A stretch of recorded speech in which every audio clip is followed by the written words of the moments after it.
আসসালামু আলাইকুম। আপনাদেরকে দেখানোর চেষ্টা করতেছি আজকের ভিডিওতে কীভাবে জাহাজে ইকোসান্ডার সেটিং করা হয়। সেই ইকোসান্ডারটা আমরা জাহাজের তলে আসে সেন্সরটা বসানোর চেষ্টা করতেছি।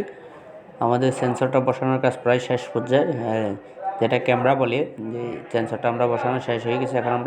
এখন আমরা ইঞ্জিন রুমে গিয়ে নাট বোল্টগুলো টাইট করব।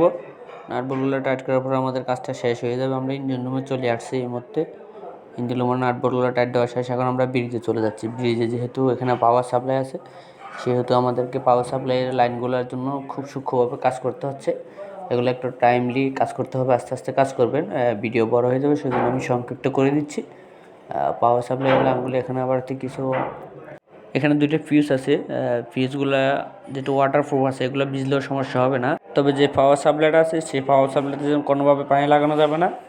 পানি লাগালে তাহলে এটা নষ্ট হয়ে যাবে। কোনোভাবে এটাতে পানি লাগানো যাবে না।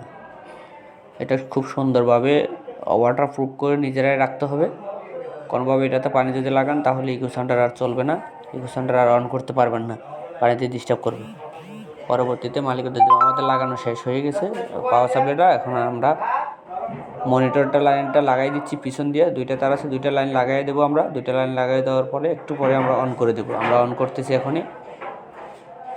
পাওয়ার আসতে একটু সময় লাগবে। যাক, আমাদের এটা অন হয়ে গেছে ইনশাল্লাহ।